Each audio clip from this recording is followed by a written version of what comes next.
Now available on video. Awesome adventure. Unbelievable action. The never-ending fight against evil.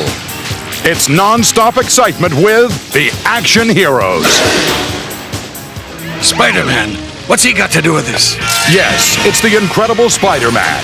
Mild-mannered Peter Parker takes time off from looking after his Aunt May and takes on a terrifying array of villains in his action hero disguise, spinning a constant web of excitement and adventure. I did it. I beat the most unforgiving opponent I've ever faced. And the invincible Iron Man. His special armor protecting him from some of the toughest villains in the galaxy, led by the fiendish Mandarin. I, the Mandarin, summon you! Hypnosia! Dread Knight, Black Lash, Whirlwind, Living Laser! The most amazing foursome on the planet. Accidentally hit by cosmic rays, they develop cosmic powers. Together, we have more power than four beings have ever possessed. Yes, it's the Fantastic Four.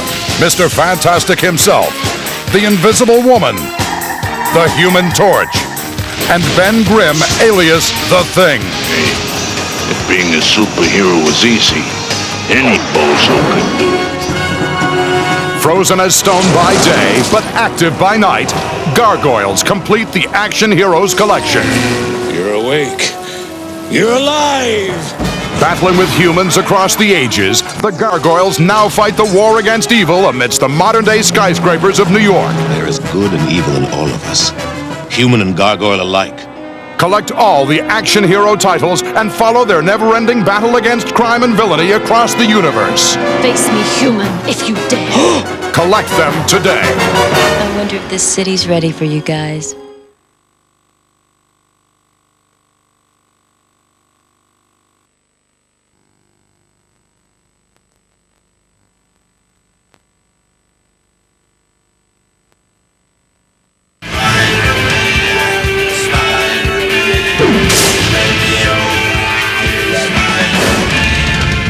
More than any other Marvel Comics character, and perhaps more than any other character in comic book history, Spider-Man represents what would happen if an average youngster was suddenly given superpowers.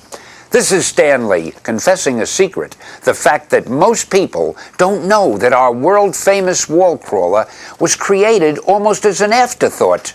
This is how it happened. 34 years ago, in 1962, we at Marvel Comics were on a winning streak.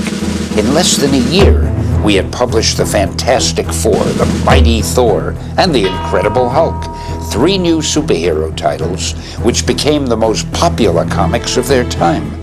Now, that very summer, I managed to convince my publisher, Martin Goodman, to let me try out a new character, half man, half spider.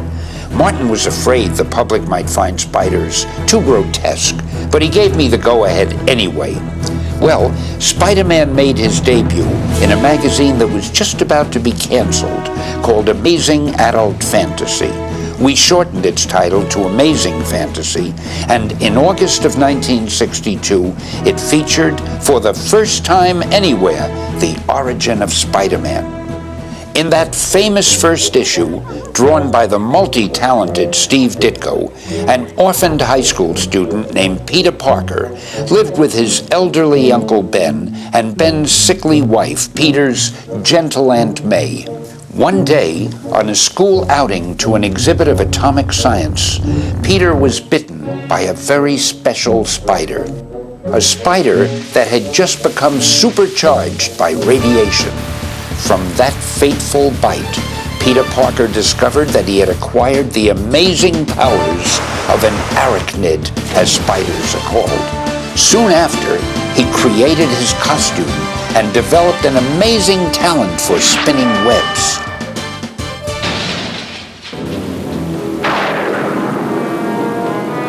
Now, Peter Parker earned a meager living as a photographer for the Daily Bugle.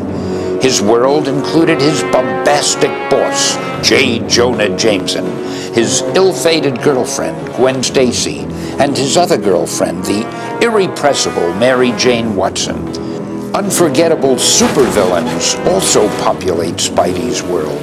Villains such as Dr. Octopus, the Vulture, and the grotesque and merciless Green Goblin. What makes Spidey is not his crime-fighting skill. Any superhero can do that. It's his immaturity. It's his having to do homework. It's his need to care for Aunt May. And it's his messing up every now and then. Just like any kid, and just like most adults. The guy still has to earn a living, and he has to live and function in a very real and often confusing world. At the end of his first appearance in Amazing Adventures #1, when Spider-Man walked away into the night, I decided to send him off with a saying that has since become well known throughout the world. With great power, there must also come great responsibility. In the years that followed, Spidey has become a legend as the superhero who could be you. And take it from me, in my case, he is. And now, here's a tale that deserves to be called an epic. They say that clothes make the man, but in this case, clothes make the Spider-Man. It's the Venom Saga, the story of an alien costume that changes whoever wears it into pure evil. In this momentous case, the person who wears it is Spider-Man. This classic animated adventure gives whole new meaning to the phrase costume drama.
Surface layer appears to be igneous. I'm entering the crater now. If I'm not out in